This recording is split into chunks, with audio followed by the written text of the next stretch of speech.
Praise the Lord. ஆண்டவராக இயேசு கிறிஸ்துவின் நாமத்தில் உங்களுக்கு என் அன்பின் வாழ்த்துதலை தெரிவித்துக் கொள்கிறேன். ஒவ்வொரு நாளும் இந்த யூடியூப் மூலம் உங்களை சந்திப்பதில் நான் மிகுந்த மகிழ்ச்சி அடைகிறேன். இந்த ஆடியோவை நீங்கள் கேட்டு தேவ ஆசீர்வாதத்தை பெறுவது மட்டுமன்றி, உங்களுக்கு அறிமுகமானவர்கள், உங்கள் நண்பர்கள், உங்கள் உறவினர்களுக்கும் இந்த ஆடியோவை அனுப்பி தேவனுடைய நாமத்தை மகிமைப்படுத்தும்படி உங்களை அன்புடன் கேட்டுக்கொள்கிறேன். இந்த நாளிலும் 2 நாளாகமம் 20ஆம் அதிகாரம் முதல் வசனம். இதற்கு பின்பு யோவாப் புத்திரரும் அம்மோன் புத்திரரும் அவர்களோடு அம்மோனியருக்கு அப்புறத்தில் உள்ள மனுஷரும் கூட யோசபாத்திற்கு விரோதமாய் யுத்தம் பண்ண வந்தார்கள். சிலர் வந்து யோசபாத்தை நோக்கி, உமக்கு விரோதமாய் ஏராளமான ஜனங்கள் கடலுக்கு அக்கறையில் இருக்கிற சீரியாவிலிருந்து வருகிறார்கள். இதோ அவர்கள் எங்கேதியாகிய ஆசாசோன் தாமாரில் இருக்கிறார்கள் என்று அறிவித்தார்கள். அப்பொழுது யோசபாத் பயந்து கர்த்தரை தேடுகிறதற்கு ஒருமுகப்பட்டு யூதாவெங்கும் உபவாசத்தை கூறுவித்தான். அப்படியே யூதா ஜனங்கள் கர்த்தரிடத்திலே சகாயம் தேட கூடினார்கள். யூதாவில் உள்ள எல்லா பட்டணங்களிலும் இருந்து அவர்கள் கர்த்தரை தேட வந்தார்கள். அப்பொழுது யோசபாத் கர்த்தருடைய ஆலயத்திலே புது பிரகாரத்து முகப்பிலே யூதா ஜனங்களும் எருசலேமியரும் கூடின சபையிலே நின்று, எங்கள் பிதாக்களின் தேவனாகிய கர்த்தாவே, பரலோகத்தில் இருக்கிற நீர் அல்லவோ தேவன், தேவரீர் ஜாதிகளுடைய ராஜ்யங்களை எல்லாம் ஆளுகிறவர், உம்முடைய கரத்திலே வல்லமையும் பராக்கிரமும் இருக்கிறது, ஒருவரும் உம்மோடு எதிர்த்து நிற்க கூடாது. எங்கள் தேவனாகிய நீர் உம்முடைய ஜனமாகிய இஸ்ரவேலுக்கு முன்பாக இந்த தேசத்து குடிகளை துரத்திவிட்டு இதை உம்முடைய சிநேகிதனாகிய ஆபிரகாமுடைய சந்ததிக்கு என்றைக்கும் என்று கொடுக்கவில்லையா? ஆதலால் அவர்கள் இங்கே குடியிருந்து இதிலே உம்முடைய நாமத்திற்கென்று ஒரு பரிசுத்த ஸ்தலத்தை கட்டினார்கள்.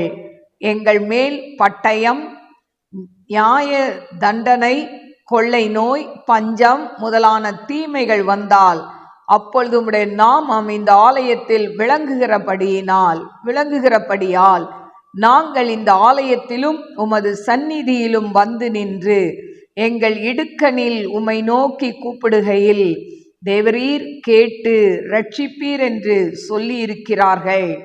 இப்போதும் இதோ இஸ்ரவேலர் எகிப்து தேசத்திலிருந்து வருகிற போது அம்மோன் புத்திரர், மோவாபியர், சேயீர் மலை தேசத்தாருடைய சீமைகள் வழியாய் போக நீர் உத்தரவு கொடுக்கவில்லை. ஆகையால் அவர்களை விட்டு விலகி அவர்களை நாசப்படுத்தாதிருந்தார்கள். இப்போதும் இதோ அவர்கள் எங்களுக்கு நன்மைக்கு தீமையை சரிக்கட்டி தேவரீர் எங்களை சுதந்திரிக்க பண்ணின உம்முடைய சுதந்திரத்திலிருந்து எங்களை துரத்திவிட வருகிறார்கள். எங்கள் தேவனே, அவர்களை நீர் நியாயம் தீர்க்க மாட்டீரோ?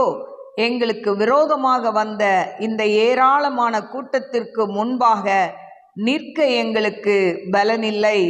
நாங்கள் செய்ய வேண்டியது இன்னதென்று எங்களுக்கு தெரியவில்லை. ஆகையால் எங்கள் கண்கள் உம்மையே நோக்கி கொண்டிருக்கிறது என்றான். யூதா கோத்திரத்தார் அனைவரும், அவர்கள் குழந்தைகளும், அவர்கள் பெண்ஜாதிகளும், அவர்கள் குமாரரும் கூட கர்த்தருக்கு முன்பாக நின்றார்கள். அப்பொழுது சபையின் நடுவில் இருக்கிற மத்தனியாவின் குமாரனாகிய ஏயேலின் மகனான பெனாயாவுக்கு பிறந்த சகரியாவின் புத்திரன் யாகாசியேல் என்னும் ஆசாபின் புத்திரரில் ஒருவனான லேவியன் மேல் கர்த்தருடைய ஆவி இறங்கினதினால் அவன் சொன்னது, சகல யூதா கோத்திரத்தாரே, எருசலேமின் குடிகளே, ராஜாவாகிய யோசபாத்தே, கேளுங்கள். நீங்கள் அந்த ஏராளமான கூட்டத்திற்கு பயப்படாமலும் கலங்காமலும் இருங்கள் என்று கர்த்தர் உங்களுக்கு சொல்கிறார். இந்த யுத்தம் உங்களுடையதல்ல, தேவனுடையது. நாளைக்கு நீங்கள் அவர்களுக்கு விரோதமாய் போங்கள். இதோ அவர்கள் சிஸ் என்னும் மேட்டு வழியாய் வருகிறார்கள். நீங்கள் அவர்களை எருவேல் வனாந்திரத்திற்கு எதிரான பள்ளத்தாக்கின் கடையாந்திரத்திலே கண்டு சந்திப்பீர்கள். இந்த யுத்தத்தை பண்ணுகிறவர்கள் நீங்கள் அல்ல, யூதா மனுஷரே, எருசலேம் ஜனங்களே, நீங்கள் தரித்து நின்று கர்த்தர் உங்களுக்கு செய்யும் ரட்சிப்பை பாருங்கள். பயப்படாமலும் கலங்காமலும் இருங்கள். நாளைக்கு அவர்களுக்கு எதிராக புறப்படுங்கள். கர்த்தர் உங்களோட இருக்கிறார் என்றான். அப்பொழுது யோசபாத் தரை மட்டும் முகம் குனிந்தான். சகல யூதா கோத்திரத்தாரும் எருசலேமின் குடிகளும் கர்த்தரை பணிந்து கொள்ள கர்த்தருக்கு முன்பாக தாழ விழுந்தார்கள். கோகாத்தியரின் புத்திரரிலும் கோராகியரின் புத்திரரிலும் இருந்த லேவியர் எழுந்திருந்து இஸ்ரவேலின் தேவனாகிய கர்த்தரை மகா சத்தத்தோட கம்பீரமாய் துதித்தார்கள். அவர்கள் அதிகாலமே எழுந்திருந்து தெக்கோவாவின் வனாந்திரத்திற்கு போக புறப்பட்டார்கள். புறப்படுகையில் யோசபாத் நின்று, யூதாவே, எருசலேமின் குடிகளே, கேளுங்கள். உங்கள் தேவனாகிய கர்த்தரை நம்புங்கள், அப்பொழுது நிலைப்படுவீர்கள். அவருடைய தீர்க்கதரிசிகளை நம்புங்கள், அப்பொழுது சித்தி பெறுவீர்கள் என்றான். பின்பு அவன் ஜனத்தோட ஆலோசனை பண்ணி பரிசுத்தமுள்ள மகத்துவத்தை துதிக்கவும் ஆயுதம் அணிந்தவர்களுக்கு முன்னாக நடந்து போய், கர்த்தரை துதியுங்கள், அவர் கிருபை என்றும் உள்ளதென்று கர்த்தரை பாடவும் பாடகரை நிறுத்தினார்கள். அவர்கள் பாடி துதி செய்ய தொடங்கின போது யூதாவுக்கு விரோதமாய் வந்து பதிவிருந்த அம்மோன் புத்திரரையும் மோவாபியரையும் சேயீர் மலை தேசத்தாரையும் ஒருவருக்கு விரோதமாய் ஒருவரை கர்த்தர் எழும்ப பண்ணினதினால் அவர்கள் வெட்டுண்டு விழுந்தார்கள். எப்படியெனில், அம்மோன் புத்திரருக்கும் மோவாபியரும் சேயீர் மலை தேச குடிகளை சங்கரிக்கவும் அழிக்கவும் அவர்களுக்கு விரோதமாய் எழும்பினார்கள். சேயீர் குடிகளை அழித்து தீர்ந்தபோது தாங்களும் தங்களில் ஒருவரை ஒருவர் அழிக்கத்தக்க விதமாய் கை கலந்தார்கள். யூதா மனுஷர் வனாந்திரத்தில் உள்ள சாம கூட்டண்டையிலே வந்து அந்த ஏராளமான கூட்டம் இருக்கும் திக்கை நோக்குகிற போது, இதோ அவர்கள் தரையிலே விழுந்து கிடக்கிற பிரேதங்களாக கண்டார்கள். ஒருவரும் தப்பவில்லை. யோசபாத்தும் அவனுடைய ஜனங்களும் அவர்கள் உடைமைகளை கொள்ளையிட வந்தபோது அவர்கள் கண்ட ஏராளமான பொருள்களும் பிரேதங்களிலிருந்து உரிந்து போட்ட ஆடை ஆபரணங்களும் தாங்கள் எடுத்து கொண்டு போக கூடாதிருந்தது. 3 நாளாய் கொள்ளையிட்டார்கள். அது அவ்வளவு மிகுதியாய் இருந்தது. 4ஆம் நாளில் பெரக்காவிலே கூடினார்கள். அங்கே கர்த்தருக்கு ஸ்தோத்திரம் செலுத்தினார்கள். ஆதலால் அவ்விடத்திற்கு இந்நாள் வரைக்கும் இருக்கிறபடி பெரக்கா என்னும் பேர் தரித்தார்கள். பின்பு கர்த்தர் அவர்களை அவர்கள் சத்துருக்கள் பேரில் களிகூற செய்தபடியால் யூதா மனுஷர் யாவரும் எருசலேம் ஜனங்களும் அவர்களுக்கு முன்னாலே யோசபாத்தும் மகிழ்ச்சியோட எருசலேமுக்கு திரும்பினார்கள். அவர்கள் தம்புருகளோடும் சுரமண்டலங்களோடும் பூரிகைகளோடும் எருசலேமில் இருக்கிற கர்த்தருடைய ஆலயத்திற்கு வந்தார்கள். கர்த்தர் இஸ்ரவேலின் சத்துருக்களோட யுத்தம் பண்ணினார் என்று கேள்விப்பட்ட அந்த தேசத்து ராஜ்யத்தார் மேல் தேவனால் உண்டான பயங்கரம் வந்தது. இவ்விதமாய் தேவன் சுற்றுப்புறத்தாரால் யுத்தம் இல்லாத இளைப்பாறுதலை அவனுக்கு கட்டளையிட்டதினால் யோசபாத்தின் ராஜ்யபாரம் அமெரிக்கையாய் இருந்தது. யோசபாத் யூதாவை அரசாண்டான்.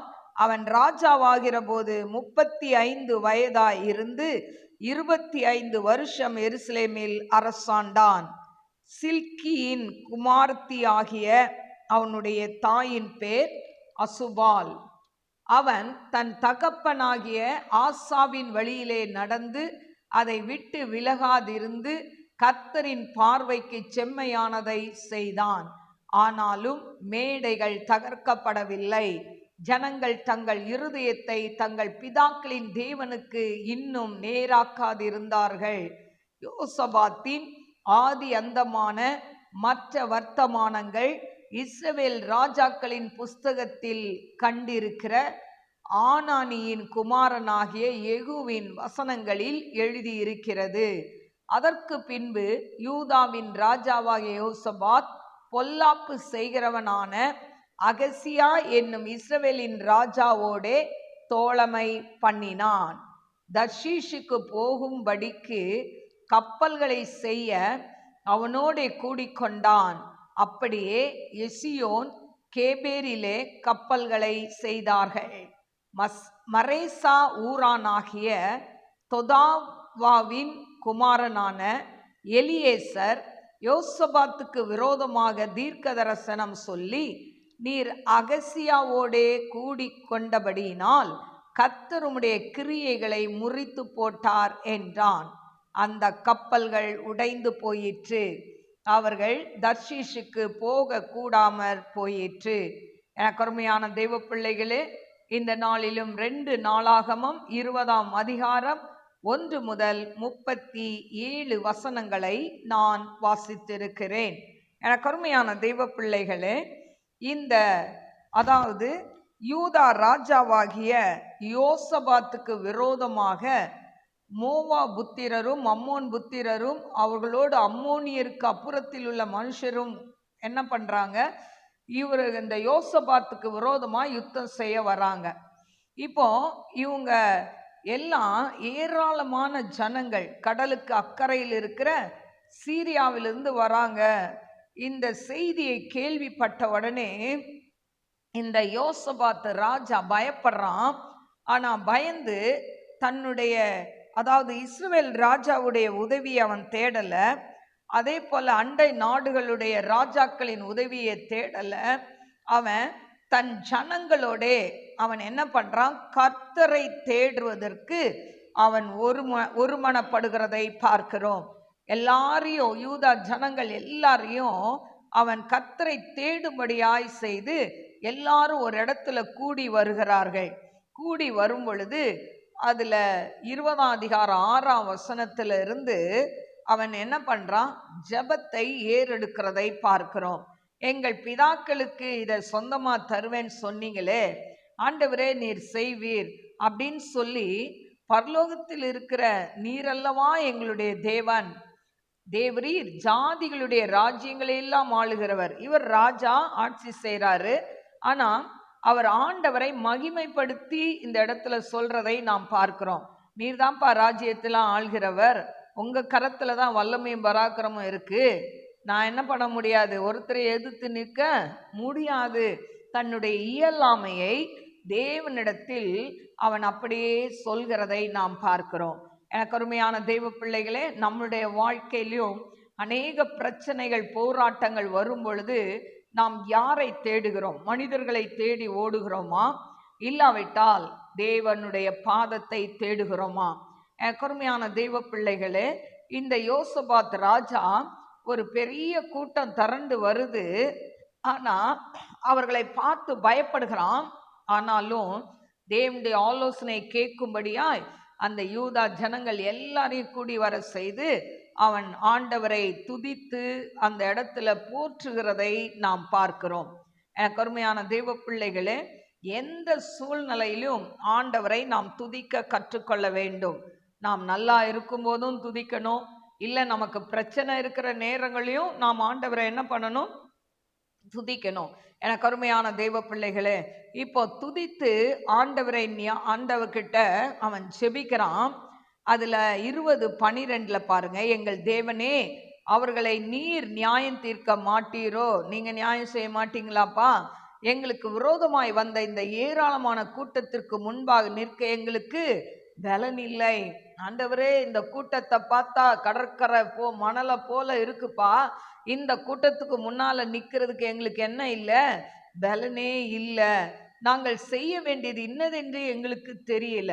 பாருங்க, ஒரு காலகட்டத்துக்குள்ள ஒரு பிரச்சனை போராட்டம் நம்ம வீட்டில் வரும்போது என்ன செய்யறோன்னே நமக்கு தெரியாது. ஆனா அந்த என்ன செய்யணும்னு தெரியாத அந்த சூழ்நிலையில நம்ம ஆண்டவர்கிட்ட ஆலோசனை கேட்கணும். நிறைய பேர் இதை நம்ம கேட்காதனால தான் நம்ம வாழ்க்கையில் அநேக பிரச்சனைகளையும் தோல்விகளையும் நாம் சந்திக்கிறோம். இப்ப சொல்றான், என்ன செய்யணும்னு தெரியலையே ஆண்டவரே, ஆகையால் எங்கள் கண்கள் உண்மையே நோக்கி கொண்டிருக்கிறது. ஆண்டவரே, என்ன செய்யணும்னு தெரியல, இவ்வளோ பெரிய கூட்டம் வருது, இதுக்கு முன்னால எங்களுக்கு நிற்கவும் பலன் இல்லை, என்னதான் செய்யணும் அப்படின்னு சொல்லி இவன் செபிக்கும் பொழுது, அப்போ கர்த்தருடைய ஆவி ஒரு, அதாவது ஆசாபின் புத்திரரில் ஒருவனான லேவியன் மேல கர்த்தருடைய ஆவி இறங்குது. கர்த்தருடைய ஆவி இறங்கும் போது அவன் சொல்றான், அந்த யூதா கோத்திரத்தை பார்த்து சொல்றான், யூதா கோத்திரத்தாரே, எருசலேம் குடிகளே, ராஜாவாக யோசபாத்தே கேளுங்கள் அப்படின்னு சொல்லிட்டு, இந்த ஜனக்கூட்டத்திற்கு நீங்க என்ன பண்ணாதீங்க, பயப்படாதீங்க, கலங்காதீங்க. ஆனா அது இந்த யுத்தம் உங்களுடையது அல்ல, தேவனுடையது என்று சொல்கிறதை பார்க்கிறோம். எனக்கு அருமையான தெய்வ பிள்ளைகளே, இன்றைக்கும் உங்க வாழ்க்கையில அநேக யுத்தங்களை சந்தித்து கொண்டு இருக்கிறீங்களா? குடும்பத்துல சமாதானம் இல்லாம வாழ்ந்து கொண்டு இருக்கிறீங்களா?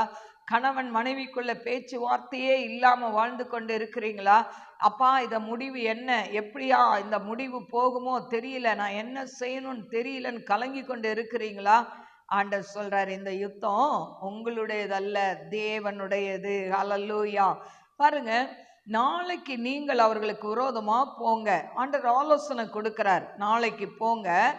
அதுவும் எப்படி போகணுமா? சிஸ் என்னும் மேட்டு வழியாய் வருகிறாங்க, அதனால நீங்கள் அவர்களை எருவேல் வனாந்திரத்திற்கு எதிரான பள்ளத்தாக்கின் கடையாந்திரத்திலே கண்டு சந்திப்பீர்கள். ஆண்டவர் பாருங்க, அவங்க எந்த பக்கம் வந்து வராங்க, நீ எப்படி போனோன்றத ஆண்டவர் அந்த லேவியன் மேல அந்த கர்த்தருடைய ஆவி வந்து ஆவியானவர் பேசுகிறதை பார்க்கிறோம். எனக்கு அருமையான தேவ பிள்ளைகளே, அவன் உண்மையாய் தேடுனதுனால தேவ ஆவியானவர் பேசுகிறார். இன்னைக்கு புதிய ஏற்பாட்டு காலத்துல நாம் ஆவியோடு உண்மையோடு பரிசுத்தத்தோடு நம் தேவனை தொழுது கொள்ள வேண்டும். அல்லேலூயா. அப்ப ஆண்டவர் நமக்குள்ள இருந்து என்ன பண்ணுவார்? பேசுவார். அவர் பேசுகிற தெய்வம். பாருங்க, இந்த யுத்தத்தை பண்ணுகிறவர் நீங்கள் அல்ல, யூதா மனுஷரே, எருசலேம் ஜனங்களே, நீங்கள் தரித்து நின்று கர்த்தர் உங்களுக்கு செய்யும் ரட்சிப்பை பாருங்கள். நீங்க ஒன்றும் செய்ய வேணாம், அமைதலா இருங்க, பயப்படாதீங்க, ஆண்டவர் செய்யற ரட்சிப்பை பாருங்க அப்படின்னு சொல்றார். பயப்படாதீங்க, கலங்காதீங்க, நாளைக்கு அவர்களுக்கு எதிராக போங்க, கர்த்தர் உங்களோட இருக்கிறார். ஆண்டவர் எவ்வளவு தெளிவா ஒரு மனிதனை வழி நடத்துகிறதை நாம் பார்க்கிறோம். இன்னைக்கு உங்க வாழ்க்கையில, என் வாழ்க்கையிலையும் நாம் அநேக நேரங்கள்ல தேவ ஆலோசனையை கேட்க மறந்து விடுகிறோம். ஏன்? அந்த சூழ்நிலையை பார்க்கிறோம், அந்த சூழ்நிலையால நம்ம அதாவது டென்ஷன் ஆகிறோம். இந்த டென்ஷன்ல நம்ம மாம்சம் சொல்கிறதுக்கு கீழ்ப்படுகிறோம். கருமையான தேவ பிள்ளையே, உன் சூழ்நிலைகள் எப்படி தாறுமாறா இருந்தாலும் அதை அப்படியே கொண்டு போய் தேவ சமூகத்துல வச்சு, ஆண்டவரே, இந்த பிரச்சனை எனக்கு தலைக்கு மேல போகுதுப்பா, இதுக்கு என்ன பண்ணணும்னு வழி தெரியல, இந்த பிரச்சனை எப்படி டீல் பண்ணணும்னு வழி தெரியல, நீங்க தான் எனக்கு வழி சொல்லணும்னு ஆண்டவர்கிட்ட சரண் அடைஞ்சிங்கன்னா ஆண்டவர் உங்களை நேர் வழியாய் நடத்துகிற தேவன். அல்லேலூயா. இந்த வார்த்தையை கேட்ட உடனே யோசபா தரை மட்டும் வணங்கி, தரை மட்டும் குனிந்து ஆண்டவரை பணிந்து கொண்டான். கூட இருந்த எல்லா ஜனங்களும் அப்படியே அவர்கள் தாழ விழுந்து தேவனை பணிந்து கொண்டார்கள் என்று சொல்லப்பட்டிருக்கு. எனக்கு அருமையான தெய்வ பிள்ளைகளே, இப்போ இவங்க இந்த கர்த்தரை அப்போ வந்து யோசபாத் சொல்றான், அதாவது இவங்க எல்லாம் கிளம்ப போகும்போது யோசபாத் நின்று, யூதாவே, எருசலேமின் குடிகளே கேளுங்கள், உங்கள் தேவனாகிய கர்த்தரை நம்புங்கள். என்ன சொல்றான் ஜனங்களுக்கு? கர்த்தரை நீங்க நம்புங்க, அப்பொழுது நிலைப்படுவீர்கள். கர்த்தரை நம்புனா நீங்க நிலைச்சு நிற்பீங்க. அவருடைய தீர்க்கதரிசிகளை நம்புங்கள், அப்பொழுது சித்தி பெறுவீர்கள். சிலர் இன்னைக்கு தீர்க்கதரிசிகளையும் நம்ப மாட்டாங்க, தீர்க்க தரிசன வார்த்தைகளையும் நம்ப மாட்டாங்க. ஆனா எனக்கு அருமையான தேவ பிள்ளைகளே, தீர்க்க தரிசனங்கள் எப்பொழுது நிறைவேறும்னு சொன்னா, அந்த தீர்க்க தரிசனம் எனக்கு தான் சொல்லி நீங்க எடுத்துக்கொண்டு, நீங்கள் அந்த தீர்க்க தரிசனத்தை சொல்லி, ஆண்டவரே இப்படி வெளிப்பாடு கொடுத்திருக்கிறீங்க, இது என் வாழ்க்கையில நடக்கணும்னு சொல்லி நீங்க விசுவாசித்து ஜெபித்தா அந்த தீர்க்க தரிசனம் உங்க வாழ்க்கையில நிறைவேறும். அல்லேலூயா. இப்போ அவன் சொல்லிட்டு எல்லாரும் கிளம்ப போகும்போது பார்த்தீங்கன்னா, இந்த படைக்கு முன்பாக துதிக்கிற வீரர்களை அவன் ஆண்டவர் அதாவது முன்னால வைக்கிறான். ஆண்டவரை பாடி துதிக்க சொல்லி ஒரு குரூப்பு இந்த படைகளுக்கு முன்னால போகுது. எனக்கு அருமையான தெய்வ பிள்ளைகளே, எங்கேயாவது யுத்தத்துல அதாவது பாடி ஈடி போவாங்களா? யுத்த வீரர்களை முன்னால அனுப்புவாங்க. ஏன்? வரவங்க எதிரிகளை வெட்டி தள்ளணும்னு சொல்லி. ஆனா இந்த யோசபாத் பாடகர் குழுவை அமைச்சு ஆண்டவரை துதிக்கும்படி அவங்கள பாடல் பாட சொல்லி துதிக்கவும் பாடல் பாடவும், அதாவது என்ன சொல்லணுமா? கர்த்தரை துதியுங்கள், அவர் கிருபை என்றும் உள்ளது என்று கர்த்தரை பாடவும் பாடகரை நிறுவினார்கள். இப்போ இப்படி இவங்க பாட்டு பாடிட்டு போறாங்க. இவங்க பாட ஆரம்பிக்கும் போதே பார்த்தீங்கன்னா, யூதாவுக்கு விரோதமாய் வந்து பதிவிருந்த அம்மோன் புத்திரரையும் மோவாபியரையும் சேயீர் மலை தேசத்தாரையும் ஒருவருக்கு விரோதமாய் ஒருவரை கர்த்தர் எழும்ப பண்ணினதினால் அவர்கள் வெட்டுண்டு விழுந்தார்கள். இவங்க துதிச்சு பாடிக்கிட்டு தான் போறாங்க. ஆனா இந்த பாடல் சத்தத்தை கேட்ட உடனே இவங்களுக்குள்ள ஒரு குழப்பத்தை தேவன் உண்டு பண்ணுகிறார். ஒருத்தருக்கு விரோதமாய் ஒருத்தர், அவங்க படையெடுத்து வர அவங்களே ஒருத்தருக்கு விரோதமாய் ஒருத்தர் எழுந்து ஒருத்தரை வெட்டிக்கிறாங்க. மீதி அம்மோன் புத்திரரும் அதாவது மோவாபியரும் சேயீர் மலை தேசத்தின் குடிகளை சங்கரிக்கவும் அழிக்கவும் அவர்களுக்கு விரோதமாய் எழும்பினார்கள். இப்போ அவங்க ஒருத்தர் வெட்டிக்கிறாங்க. மீதி இருக்கிறவங்களும் தங்களில் ஒருவரை ஒருவர் அழிக்க தக்க விதமாய் கை கலந்தார்கள். மீதி இருக்கிறவங்களுக்குள்ளேயும் என்ன இருக்கு? அதாவது அவங்க வந்த வேலை என்ன செய்யணும் எல்லாத்தையும் மறந்து போய் ஒருத்தர் வெட்டி அவங்க செத்த பிரேதங்களாய் விழுந்து கிடந்தார்களாம். ஒருவரும் தப்பவில்லை என்று 24ஆம் அதிகாரத்துல சொல்லப்பட்டிருக்கு. எனக்கு அருமையான தேவ பிள்ளைகளே, இதுதான் கர்த்தருடைய யுத்தம். நம்ம அநேக நேரத்துல நம்மளே யுத்தம் பண்றோம். நம்ம யுத்தம்லாம் சின்னதுங்க. ஆண்டவர் நினைச்சா அவர் ஒண்ணுமே இல்லாம காரியத்தை செய்து முடிச்சிடுவார். பாருங்க, அவங்க ஜெபித்தாங்க, ஆண்டவரை துதிக்க பாடகர்களை முன்னால அனுப்புனாங்க, அவ்வளவுதான் அவங்க செய்தது. ஆனா ஆண்டவர் எவ்வளவு பெரிய காரியத்தை செய்திருக்கிறார். எதிராளிக்கு எவ்வளவு ஒரு பயத்தை நடுக்கத்தை உண்டு பண்ணியிருக்கிறார். ஒருத்தர் அடிச்சுக்கிட்டு செத்துட்டானுங்க. எனக்கு அருமையான தெய்வ பிள்ளைகளே, இன்றைக்கு உங்க குடும்பத்துக்கு விரோதமாய் மாந்திரிகம் பண்றாங்களா, சூனியம் பண்றாங்களா? நீங்க பதிலுக்கு அதை செய்யணும்னு அவசியமே இல்லை. நீங்க ஆண்டவரை சார்ந்து கொள்ளுங்க, ஆண்டவரை பிடித்து கொள்ளுங்க, கர்த்தரை நம்புங்க, கர்த்தரை எந்நேரமும் துதியுங்க. துதி உங்க வாயில இருக்கும்போது உங்களுக்கு அகேன்ஸ்டா எழும்புற மாந்திரிக காரியங்கள் எல்லாம் தெரிப்புண்டு போவதை நீங்க பார்ப்பீங்க. கருமையான தெய்வ பிள்ளைகளே, யார் உங்களுக்கு விரோதமாய் மாந்திரிகம் செய்யறாங்களோ அவங்க வெட்டுண்டு சாவதை உங்கள் கண்கள் காணும். ஹல்லேலூயா. பாருங்க, இப்ப எல்லாரும் செத்து போயிட்டாங்க. இப்ப பாத்தீங்கன்னா 3 நாள் கொள்ளையிடுறாங்களாம். அவ்வளோ ஒரு அதாவது பொருள், அவங்க விட்டு போன ஆடை ஆபரணங்கள் இதெல்லாம் என்ன பண்றாங்களாம், சேகரிக்கிறாங்களாம். 3 நாள் கொள்ளையிட்டுட்டாங்க. இப்ப 3 நாள் கொள்ளையிட்ட பிறகு 4வது நாள் பெரக்காவில் கூடுறாங்க. பெரக்கா என்கிற இடத்துல கூடி கர்த்தருக்கு ஸ்தோத்திரம் செலுத்தினார்கள் என்று சொல்லப்பட்டிருக்கிறது. அல்லேலூயா. கருமையான தெய்வ பிள்ளைகளே, நம்ம வாழ்க்கையில ஒரு காரியம் நிறைவேறதுக்கு நம்ம ஜெபிக்கிறோம், ஒரு காரியத்துல வெற்றி கிடைக்கிறதுக்கு ஜெபிக்கிறோம். ஆனா அடுத்தது அந்த வெற்றி கிடைச்ச பிறகு நன்றி சொல்றோமா அப்படின்னு கேட்டா இல்லை.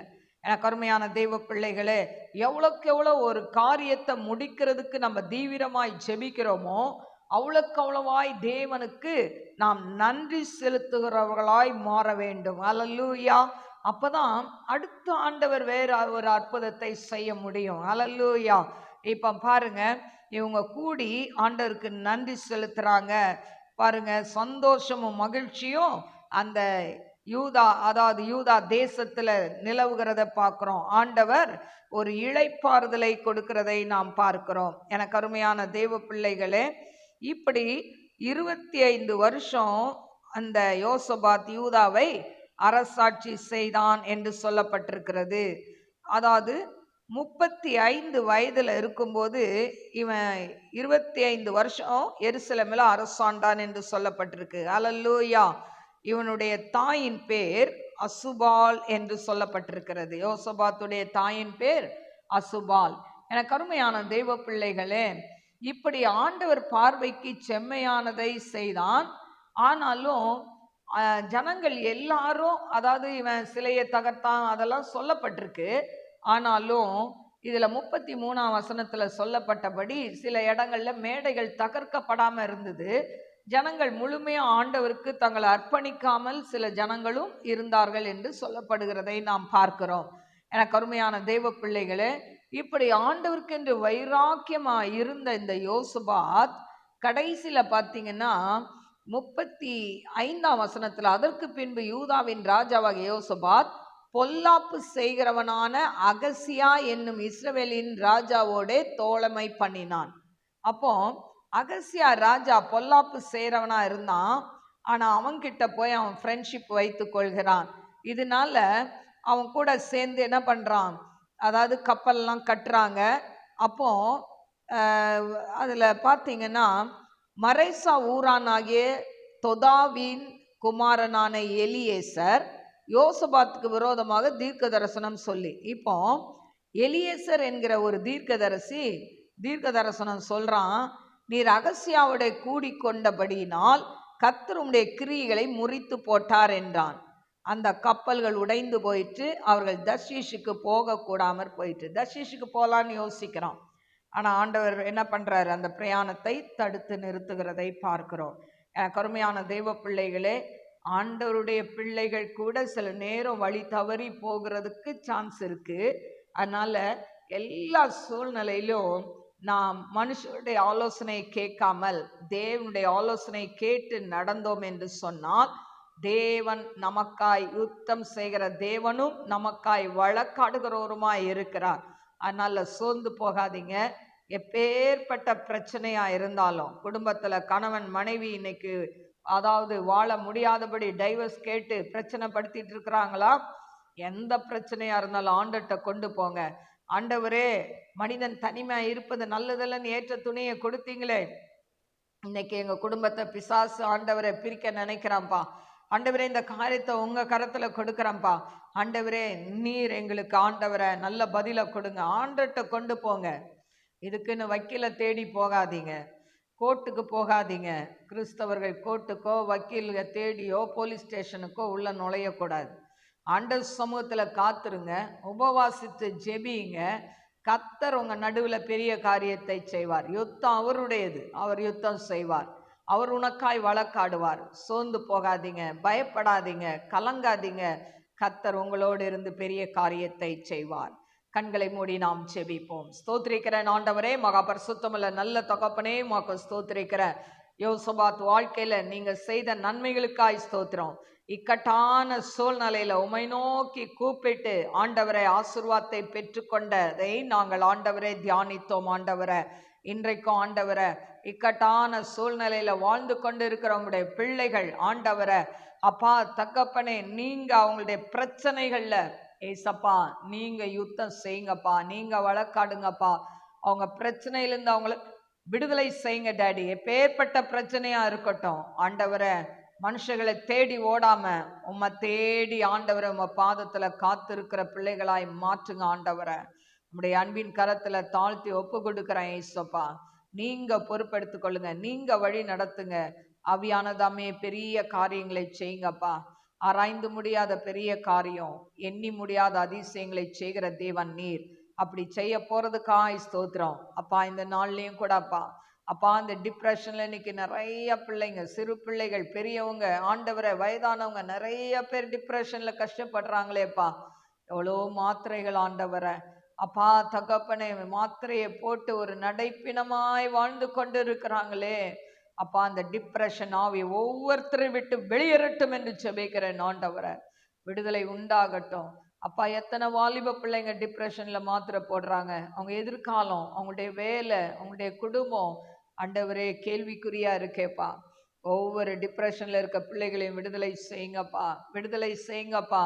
அவங்களுக்கு இந்த ஆண்டு நல்ல வேலையை கொடுங்க, நல்ல கர்த்தாவே வாழ்க்கையை கொடுங்க, வாழ்க்கை துணையை கொடுங்க அப்பா. இப்படிப்பட்ட பிள்ளைகளை ஆண்டவரை அந்த டிப்ரெஷன்ல இருந்து வெளியே கொண்டு வாங்க டாடி.